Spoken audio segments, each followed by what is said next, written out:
আসসালামু আলাইকুম, this is Nazrul with you. আজকে আপনাদের সাথে কিছু গুরুত্বপূর্ণ কোশ্চেনের উত্তর আমি শেয়ার করব, যে কোশ্চেনগুলো সবসময় আপনাদের মাঝে মানে কৌতূহল জাগে যে আসলে এটা হচ্ছে কেন।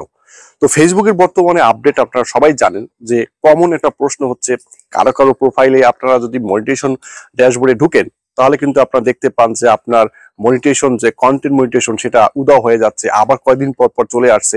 ইদানিং আবার একটা যেটা অ্যাড হচ্ছে সেটা হচ্ছে ক্রিয়েটর স্টোর ফ্রন্ট, এটাও কিন্তু যুক্ত হয়ে গেছে।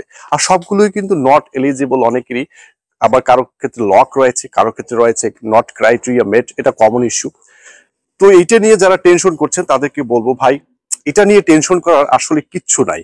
এটা ফেসবুকের একটা স্বাভাবিক আপডেট প্রক্রিয়া, কখনো থাকবে কখনো থাকবে না। অনেকে হতাশ হয়ে যাচ্ছেন, এটা চলে গেলে কি আবার কন্টেন্ট মনিটাইজেশন পাবো কিনা, এটা আসলে এখন আমি কি কন্টেন্ট মনিটাইজেশন আমার আসবে কিনা। তো এটার আজকে ক্লিয়ার করে দিলাম যাতে আপনারা আর কোনো সময় কনফিউজড না হন। আর দ্বিতীয়ত হচ্ছে, যারা কন্টেন্ট মনিটাইজেশন পেয়েছেন তারা আসলে তাদের কি করা উচিত, আর তারা কখন এই সাথে সাথে সেট আপ করবেন কিনা, এ নিয়ে অলরেডি একটা ভিডিও আমি দিয়েছি। তারপরও আমি আবার এই কোশ্চেনটা নিয়ে আসলাম। সেটা হচ্ছে যে কন্টেন্ট মনিটাইজেশন পাওয়ার পর যে কি কাজগুলো আপনার করা উচিত না।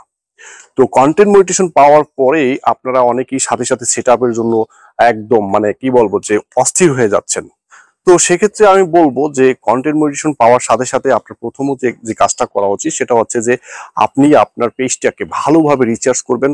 আপনি যদি না বুঝেন তাহলে একজন এক্সপার্ট, যে ফেসবুক সম্পর্কে খুব অভিজ্ঞ, তার কাছ থেকে আপনি এটা জেনে নেবেন।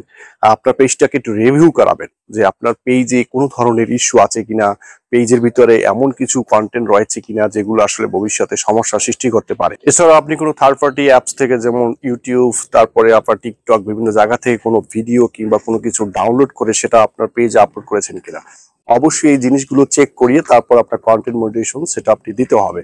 এগুলো যদি আপনার পেজে থাকে, যে আপনি কোনো অন্যের জিনিস আপনি নিজের পেজে বা প্রোফাইলে ঢুকিয়েছেন, সেগুলো থাকলে কিন্তু কন্টেন্ট মনিটাইজেশন সেট আপ দেওয়ার সাথে সাথে পরে কিন্তু আপনার ইস্যু চলে আসবে, মারাত্মক ইস্যু, যেটা কমন ইস্যু, যে আপনি ফটোস, টেক্সট এগুলো থেকে ইনকাম করতে পারবেন কিন্তু আপনার কন্টেন্ট ভিডিও থেকে ইনকাম করতে পারবেন না। এই ধরনের ইস্যু কিন্তু প্রায় মানুষই আমরা দেখতে পাই, যেগুলো আমরা সলভ করে থাকি সাধারণত।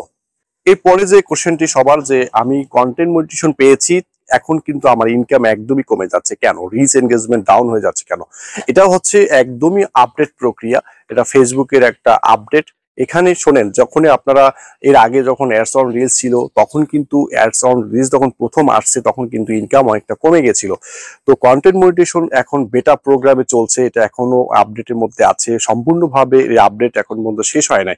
তো এটার কারণে, এই আপডেট জনিত কারণে আমরা যারা কন্টেন্ট মনিটাইজেশন পেয়েছি তাদের কিন্তু রিচ, ভিউজ, এনগেজমেন্ট ডাউন হয়ে যাচ্ছে, ইনকাম কিন্তু সেই অনুপাতে কিছুই নাই।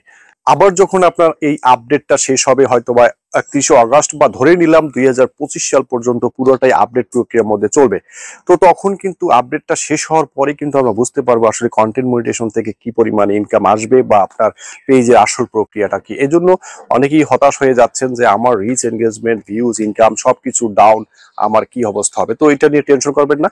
তো আজকে আপনাদের সাথে কিছু গুরুত্বপূর্ণ কোশ্চেনের উত্তর শেয়ার করার চেষ্টা করলাম। সবসময় নজরুলমিডিয়া.com এর সাথে থাকুন। ফেসবুকের যে কোনো বিষয়ে টিপস অ্যান্ড ট্রিক্স বলেন, কোনো সমস্যার সমাধান পেয়ে যাবেন এখানেই। আসসালামু আলাইকুম, ধন্যবাদ সবাইকে।